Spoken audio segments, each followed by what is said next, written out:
दोनों मित्र यहाँ बैठे हुए हैं, नंद किशोर जी और सुभाष जी। मैंने ही मुख्यमंत्री रहते हुए वहाँ 2 एकड़ जमीन आवंटित की ताकि सैन समाज का भव्य स्मारक बन सके। पैसा भी वहाँ दिया। अब बीच में संयोग ऐसा हुआ कि सरकार चली गई, वो काम नहीं हो पाया। लेकिन अब सैन समाज जी का, सैन भगवान का, सैन जी का जो स्मारक है उसको भव्य स्वरूप देने में हम कोई कसर नहीं छोड़ेंगे। और आपने जो परिकल्पना की है कि सामाजिक समरसता का केंद्र बनाए, उस दिशा में भी हम लोग जरूर विचार करेंगे। मेरे दिल दिमाग में बहुत दिनों से था एक बार आपको बुलाऊं। देखो, सैन जी महाराज तो ऐसा चमत्कार था, वो भगवान की भक्ति में लीन रहते थे, लेकिन एक राजा के यहाँ भी काम करते थे। उस जमाने में भक्त मंडलियां बहुत चलती थी, भजन कथा वार्ता, विशेषकर भजन बहुत होते थे। तो एक दिन सैन महाराज खो गए भजन मंडलियों में। वो भी भगवान का भजन करते रहे। भजन करते करते पूरी रात गुजर गई, सवेरा हो गया। सैन जी महाराज राजा के यहाँ जाने भूल गए। भगवान ने देखा कि भक्त तो मेरी भक्ति में लीन हैं, तो वो सैन जी का रूप धर के और राजा के यहाँ चले गए। उनने रात भर सैन जी की जगह उनने काम किया राजा का, और काम ऐसा किया कि राजा प्रसन्न हो गए। तो कहते एक सोने का हार सैन जी समझ के उनके गले में डाला। लेकिन भगवान की माया भी अद्भुत थी। हार डाला भगवान के गले में, भगवान ने वो हार पहुंचा दिया सैन जी के गले में। सैन जी को पता ही नहीं चला। अब सवेरे जब सैन जी महाराज पहुंचे तो उन्होंने कहा, यार आज तो राजा बिगड़ेगा, कहेगा तुम आए ही नहीं। लेकिन जैसे ही पहुंचे तो राजा ने कहा, अरे आप तो रात भर यहां थे, अब फिर काहे के लिए आ गए आप? बोले, मैंने तो आपको सोने का हार दिया था, वो भी आपके गले में पड़ा है। सैन जी महाराज ने देखा हार गले में पड़ा था तो आश्चर्यचकित रह गए। फिर समझ गए कि आज तो भगवान ने चमत्कार किया है, मेरे बदले भक्त की भक्ति में खो के खुद ही पहुंच गए। ऐसे चमत्कार थे। देख, ऐसे सैन जी महाराज को हम प्रणाम करते हैं। आज अपन परिवार के भाव से, चाहे हमारा नसलागंज तहसील हो, रेंटी तहसील हो, बुदनी साहेबगंज बख्तरा हो, लाड़कुई चकल्दी हो या नर्मदा पट्टी हो, मैंने कहा कि भाई वहाँ भीड़ भाड़ में जाते हैं जब बड़े कार्यक्रम में, नसलागंज में या बुदनी में कहीं, तो अपनी ढंग से मुलाकात नहीं हो पाती। तो मैंने कहा एक मुलाकात यहाँ प्रेम से हो जाए, मैं फूलों की वर्षा करके आपका स्वागत करूँ, आपके हालचाल जानूँ, बैठ के साथ में भोजन करें। और इसलिए आपको यहाँ आमंत्रित किया। देखिए, भारतीय जनता पार्टी की सरकार, चाहे दिल्ली में माननीय मोदी जी चला रहे हों और चाहे यहाँ आप सबके स्नेह, सहयोग और आशीर्वाद से मैं चला रहा हूँ, हमारी कोशिश यही है कि जो गरीब भाई बहन हैं, जो विकास की दौड़ में पीछे छूट गए, देखो हम में से कई परंपरागत रूप से अपने काम में आ गए, तो परंपरागत रूप से काम कर रहे हैं। लेकिन आज जमाना बदल गया है। अच्छा हेयर कटिंग सैलून चाहिए, अच्छी कुर्सी चाहिए। आज के जो जवान बेटे हैं, अगर केवल वैसे ही पहुंच जाओ, फट्टा बिछा दो कि जहाँ पे बैठ जा दाढ़ी बनवावे, तो उनको वो उसमें मज़ा ही नहीं आता। उनको तो बढ़िया चकाचक कुर्सी मुर्सी चाहिए, उसमें बटन लगाओ, दबाओ तो मुंडी पीछे हो जाए। तो थोड़ी सी आधुनिक सुविधा मिले तो काम धंधा जरा ज़्यादा चले। अब जमाना थोड़ा बदल गया है, तो दोनों दृष्टियों से अपन सोचें। जरूरी नहीं कि हम यही काम करें, लेकिन ये काम भी बुरा। देखो, परंपरागत काम बुरा नहीं होता। किसान खेती करता है, सबका पेट भरता है। अगर हम अपना काम करते हैं, इसमें कोई शर्म और संकोच की बात नहीं है। बल्कि मेरी चिंता तो ये कि अब कल दूसरे भाई लोग घुस रहे हैं अपने काम में, कई तरह से लोग घुसने लगे। अपना पुश्तैनी व्यवसाय है ये, इस पे हम गर्व करते हैं, इसमें संकोच का कौन सा मामला है। लेकिन मैंने देखा आजकल बड़े बड़े लोग हेयर कटिंग सैलून खोल के डट गए। तो मुझे ये लगा कि कुछ मिनिमम व्यवस्था बनानी चाहिए जिससे अपना काम धंधा ठीक से चल सके, नंबर 1। तो उसमें केस शिल्पी मंडल बनाया, उसकी कुछ चीज़ें और तय करेंगे। एक तो वो थी। दूसरी ये भी मैं कहना चाहता हूँ कि जरूरी नहीं है कि हमारे सब बच्चे इसी काम में रहें। हमारे कई बच्चे इस काम से बाहर निकल के दूसरे काम धंधे करें। तो फिर इतनी योजनाएं हैं अपनी, उन योजनाओं की जानकारी देकर लाभ उठा के हम अपने परंपरागत व्यवसाय को भी, जैसे हमने योजना बनाई स्ट्रीट वेंडर की, हमने तय किया कि 10,000 रुपये का बिना ब्याज का लोन, गारंटी भी आपको नहीं देनी, गारंटी भी हम देंगे। शहर में PM स्ट्रीट वेंडर, गांव में CM स्ट्रीट वेंडर। और हमने तय किया कि 10,000 रुपया अगर मिल जाए, जिसका ब्याज फ्याज नहीं देना पड़े, तो अपनी दुकान को हम ठीक कर सकते हैं। अपने पास बढ़िया सामान हो सकता है, जो ज़रूरत हो उसकी पूरी करके अपने व्यवसाय को हम ठीक चला सकते हैं। एक मुद्रा बैंक की योजना है। एक अगर हमको बड़ा हेयर कटिंग सैलून खोलना है, तो हमने मुख्यमंत्री उद्यम क्रांति योजना बनाई, जिसमें 1 लाख 2 लाख रुपया भी अगर चाहिए तो वो मिल सकता है।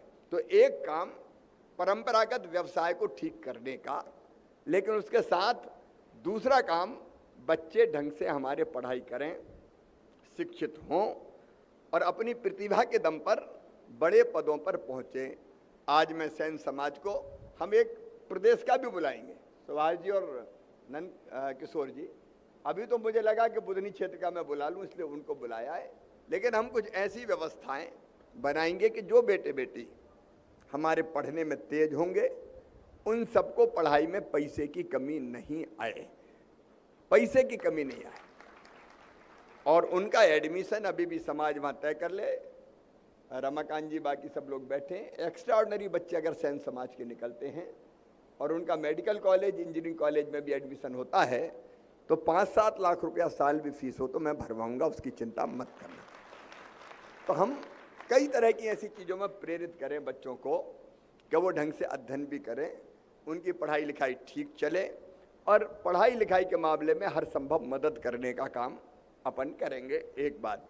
दूसरी बात, परंपरागत व्यवसाय में जो सहयोग चाहिए, उसके लिए मैंने योजनाएं बनाई है। आज ये किट भी हमने सोचा कि आए हैं तो खाली हाथ तो नहीं जाना चाहिए, तो किट भी है, और साथ में अभी केवल 200 चेक बन पाए हैं, परिवार ज़्यादा है, तो हम एक चेक भी भेंट करेंगे, ताकि जो गांव में काम धंधा कर रहे हैं उनका काम कम से कम परंपरागत काम में लगे, उनका काम ठीक ढंग से चलने लगे, और तात्कालिक रूप से उनको धन की जो आवश्यकता होती है उसकी पूर्ति का काम हो जाए। ये कर रहा हूँ तो आत्मा के साथ कर रहा हूँ, आत्मीयता के भाव के साथ कर रहा हूँ, प्रेम से कर रहा हूँ, क्योंकि आपका और हमारा संबंध ही ऐसा है कि बिल्कुल प्रभु जी तुम चंदन हम पानी जैसा, एक दूसरे के बिना काम चल नहीं सकता। मैं आपको बहुत प्यार करता हूँ, और इसलिए भी करता हूँ कि सैन समाज अधिकांश, अपवाद की बात नहीं करता, हमेशा भारतीय जनता पार्टी की जनसंघ के साथ ही जुड़ी रही।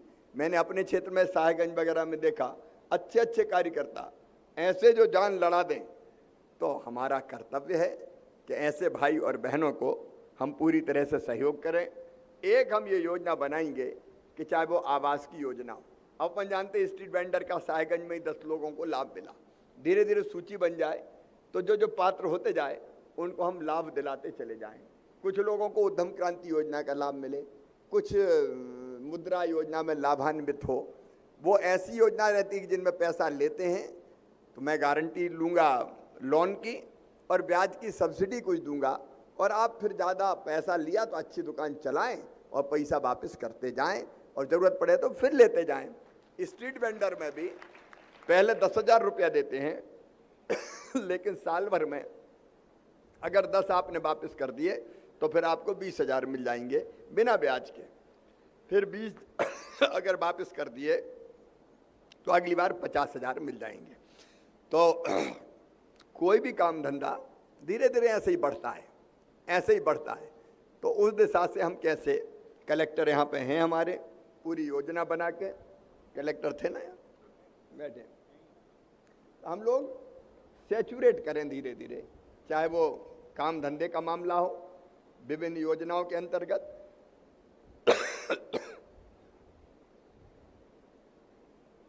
और चाहे वो आवास की योजना का हो।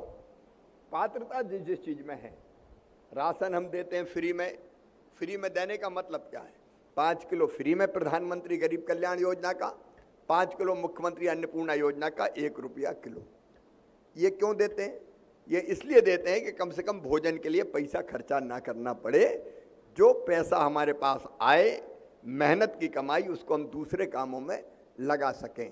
इसलिए अनाज देने की व्यवस्था मैंने बचपन में देखा था, आपकी बात नहीं कर रहा मैं, लेकिन जब हरवाई चरवाई होती थी तब आप में से कई को बहुत ध्यान होगा, गरीब बच्चे चरवाई करते थे, चरवाहा बनते थे और बड़े हरवाए बन जाते थे।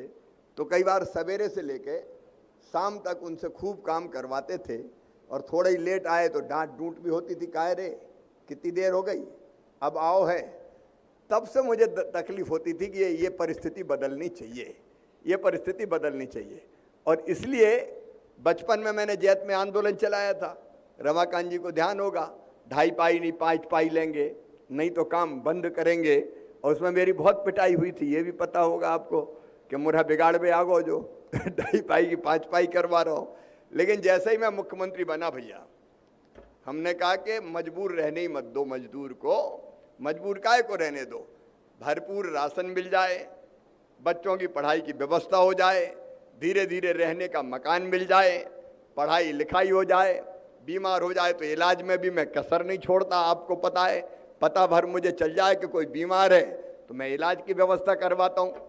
बेटियों की शादी के लिए अब इतना बड़ा कार्यक्रम नस्लागंज पिपलानी में हुआ, और ज़रूरत पड़ेगी तो बेटियों की शादी के लिए भी मामा है। तो कोई ज़रूरत ऐसी ना हो जो पूरी आपकी ना हो। काम धंधा करें इज्जत के साथ, मेहनत करना कभी भी बुरा नहीं होता, लेकिन हम मजबूर नहीं हैं, हम मजबूत हैं और स्वाभिमान के साथ मेहनत करके अपनी कमाई खाएंगे। और इसलिए सरकार को हमने पूरी तरह से आपके साथ खड़ा कर दिया। देखो बेटियों की, अभी बेटी ने कहा मामा फोटो खिंचवाओ, बेटियों की तो पूरी व्यवस्था मैंने कर दी, शादी विवाह से लेके लाडली लक्ष्मी योजना तक पढ़ाई लिखाई की, बच्चों की पढ़ाई लिखाई की व्यवस्था हमने कर दी। भगवान ना करे कभी एक्सीडेंट में मृत्यु हो जाए, यहाँ आपकी बात नहीं कर रहा, इन जनरल भी, तो मैं तत्काल मदद करता हूँ 4 लाख रुपया, सामान्य मृत्यु में 2 लाख रुपया। ऐसी हर परेशानी की जो चीज़ हो सकती थी उसको दूर करने की मैंने कोशिश की है।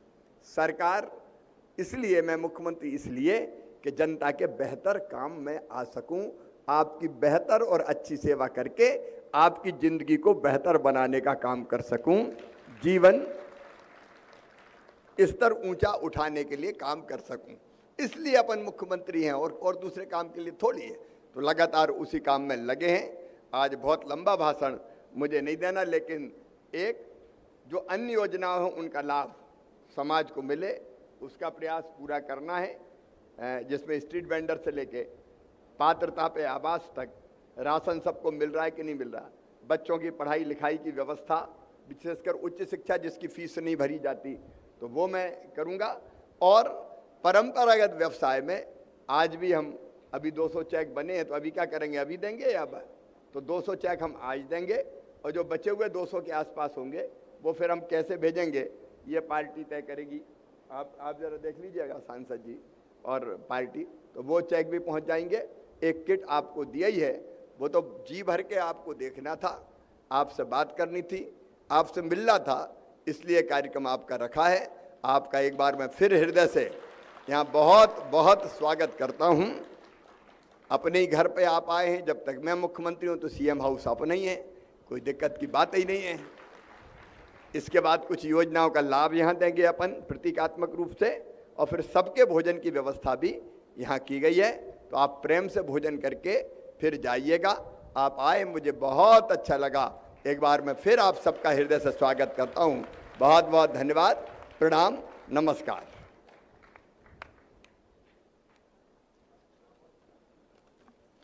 धन्यवाद मुख्यमंत्री जी। निसंदेह आपने बिल्कुल सच कहा। मध्य प्रदेश के सहित बुधनी विधानसभा के लोगों को करोड़ों रुपए इलाज के लिए आपके यहाँ से सुरक्षा अनुदान से उपलब्ध होते हैं और उससे बहुत लाभ लोगों को मिलता है। अग्रिम कार्यक्रम के रूप में स्ट्रीट वेंडर को मैं नाम आमंत्रित कर रहा हूँ। आप लोग जगह पे बैठे भैया, जरा कुछ देर जगह पे बैठे, 2 मिनट 5 मिनट का कार्यक्रम है। ओम प्रकाश जी सेन आए, माननीय मुख्यमंत्री जी द्वारा चेक एवं किट प्रदान किया जाएगा। बाकी लोग ना आए, जिनके नाम आमंत्रित करें वो आए, दूसरे लोग जो हैं जब नाम आमंत्रित करें तब आए। जब यहाँ से आदरणीय भार्गव साहब, रवि जी, मालवी, भाटी जी, आपसे आग्रह है कि आप लोग भी आगे आए और आप लोग तालियां बजाए, किट वितरण हो रहा है। संतोष कुमार जी, इसके बाद संतोष कुमार जी आए।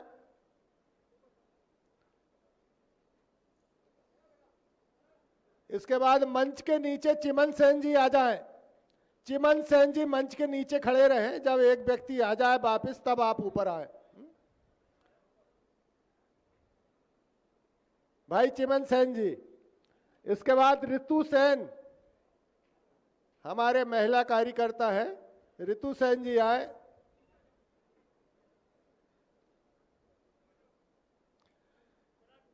ये हमारे स्ट्रीट वेंडर थे जिन्हें माननीय मुख्यमंत्री जी किट एवं चेक प्रदान किया। अब मैं जिनके नाम आमंत्रित कर रहा हूं उन्हें भी चेक एवं किट प्रदान किया जाना है। आप लोग तालियां बजाएं, आपका सामाजिक कार्यक्रम है। रानी सराटे बुधनी, निकलने की जगह दे भैया, थोड़ा रास्ता दे दे। रानी सराटे जी बुधनी से हैं। रानी सराठे जी। इसके बाद मंच के पास आ जाएं अशोक सेन रेहटी। अशोक सेन जी रेहटी मंच के पास आ जाएं। एक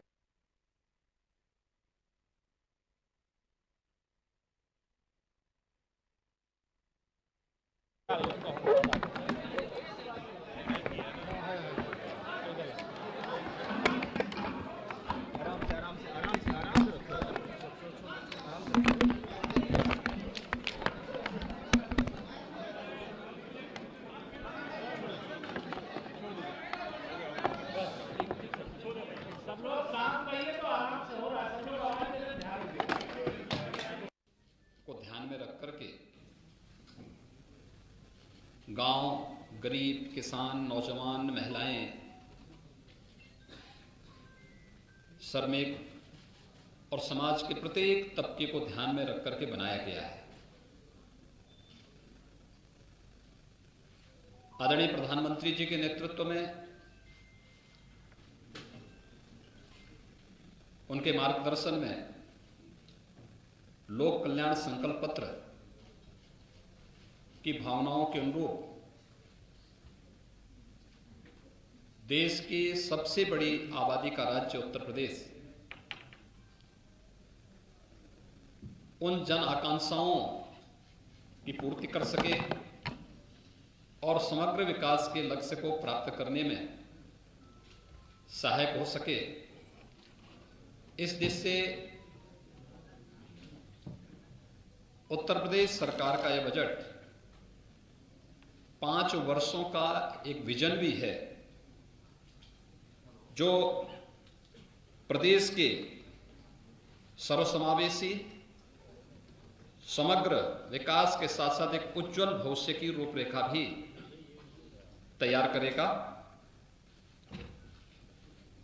मित्रों, हम लोगों ने 2022 का विधानसभा का चुनाव के पूर्व एक लोक कल्याण पत्र जारी किया था। ये लोक कल्याण संकल्प पत्र में कुल 130 घोषणाएं हुई थी।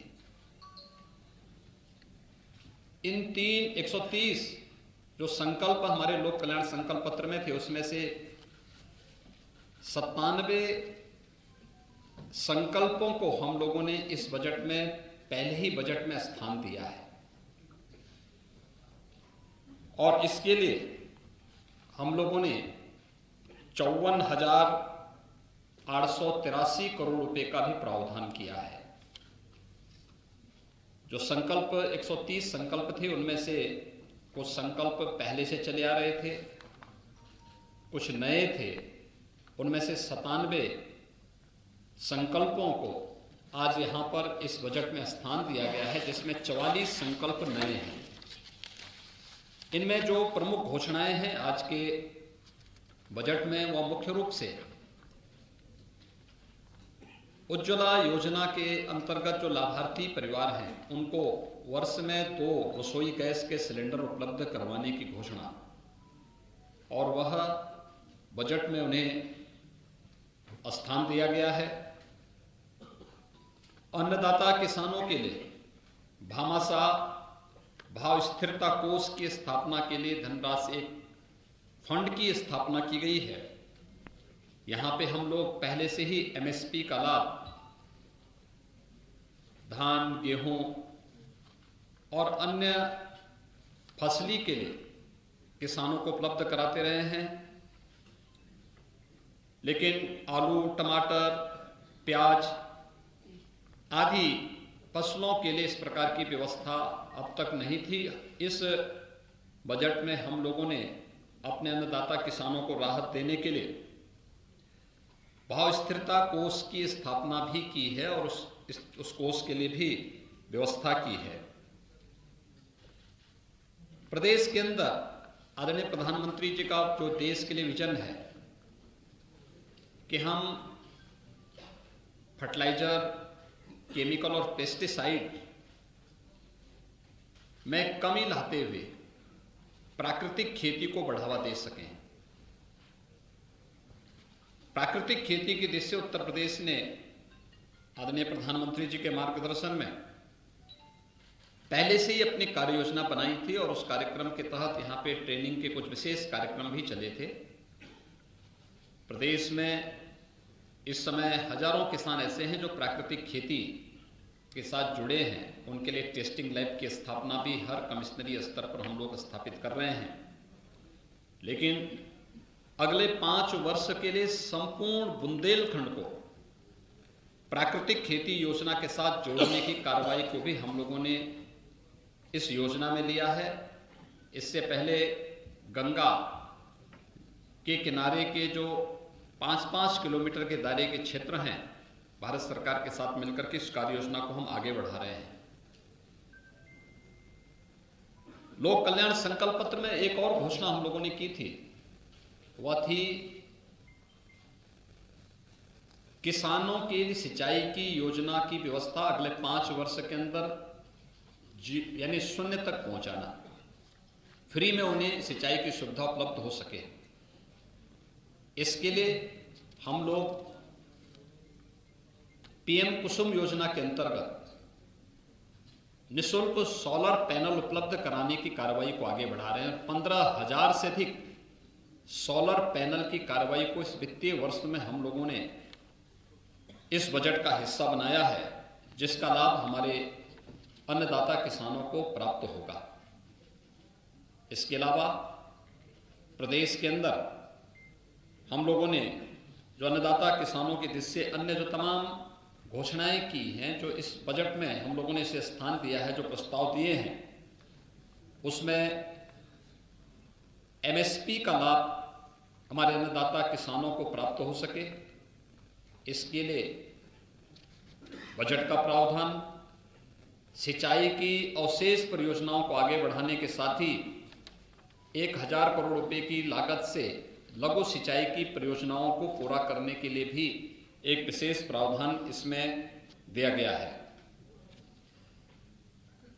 निषाद राज बोर्ड सब्सिडी योजना के अंतर्गत नाविकों के लिए नाव खरीद के लिए 40% तक सब्सिडी उपलब्ध करवाने की भी योजना हम लोगों ने इसके साथ ली है।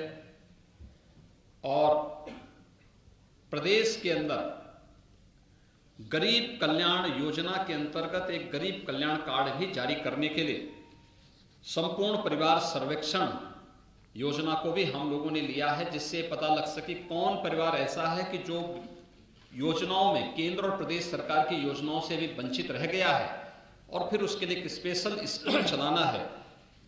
दूसरा, प्रदेश के अंदर रोजगार के सृजन और स्वरोजगार के सृजन के लिए हर परिवार का एक व्यक्ति सरकारी नौकरी, रोजगार या स्वतः रोजगार के साथ जुड़े, इसके सर्वेक्षण के कार्यक्रम को भी हम लोगों ने इस बजट में स्थान दिया है। एमबीबीएस और पीजी की सीटें पिछले 5 वर्षों के अंदर प्रदेश के अंदर दुगनी हुई हैं। इसको दुगनी करने के लिए, इसको उससे भी ज्यादा करने के लिए हम लोगों ने बजट में प्रावधान किया है। अयोध्या में इंटरनेशनल एयरपोर्ट की स्थापना करने के लिए भी आवश्यक धनराशि की व्यवस्था इसमें की गई है। प्रदेश के अंदर वे असेवित जनपद जहां पे मेडिकल कॉलेज का निर्माण की कल्पना कोई सोचता भी नहीं था, बिजनौर, कुशीनगर, सुल्तानपुर, गोंडा, ललितपुर, लखीमपुर खीरी, चंदौली, बुलंदशहर, सोनभद्र, पीलीभीत, औरैया, कानपुर देहात, कौशाम्बी और अमेठी, वहां पर भी उसके लिए बजट का प्रावधान इस बजट में हम लोगों ने किया है। बुजुर्ग पुजारियों के लिए, संतों के लिए और उस तबके के लिए जो अब तक उपेक्षित था, एक पुरोहित कल्याण बोर्ड के गठन की कार्रवाई और उसके माध्यम से पुरोहित्य कला को आगे बढ़ाने के साथ साथ उनके समग्र विकास और प्रोत्साहन के लिए भी एक बोर्ड के गठन के कार्यक्रम को भी हम लोगों ने इसमें लिया है। प्रदेश के अंदर युवाओं के लिए खासतौर पर हम लोगों ने स्वामी विवेकानंद सशक्तिकरण योजना प्रारंभ की और इसके तहत हम अपने युवाओं को टैबलेट और स्मार्टफोन दे रहे हैं। स्नातक और स्नातक हर युवा को इसके लिए धनराशि की व्यवस्था हम लोगों ने बजट में की है। इसके साथ ही प्रदेश के अंदर सामूहिक विवाह योजना के लिए भी, जिसमें हम 51,000 रुपये गरीब कन्याओं की शादी के लिए, किसी भी जाति मत मजहब से जुड़ी हुई कन्या हो, 51,000 रुपये हम उसके लिए उपलब्ध करवाते हैं। तो वह उसके लिए भी विगत वर्ष तक प्रतिवर्ष 250 रुपये हुआ करता था। इस बार हम लोगों ने इस राशि को बढ़ा करके 600 करोड़ रुपये का प्रावधान किया है। निराश्रित महिला पेंशन की योजना 300 से बढ़ा करके 1,000 रुपया किया गया है और इसके लिए भी जो पहले धनराशि गत वर्ष तक 1812 करोड़ हुआ करती थी, इस राशि को बढ़ा करके 4,032 करोड़ रुपये किया गया है। प्रदेश के प्रतिभाशाली युवाओं के लिए हर जनपद में अभ्युदय कोचिंग की व्यवस्था, जिससे वह अखिल भारतीय स्तर पर और प्रदेश स्तर पर किसी भी प्रतियोगी परीक्षा की तैयारी के लिए स्थानीय स्तर पर उसकी ट्रेनिंग हो सके, उसे कोचिंग की सुविधा फ्री में उपलब्ध हो सके। इसके लिए मुख्यमंत्री अभ्युदय कोचिंग योजना के लिए भी हम लोगों ने व्यवस्था की है। वृद्धावस्था पेंशन की राशि, गत वर्ष तक ये राशि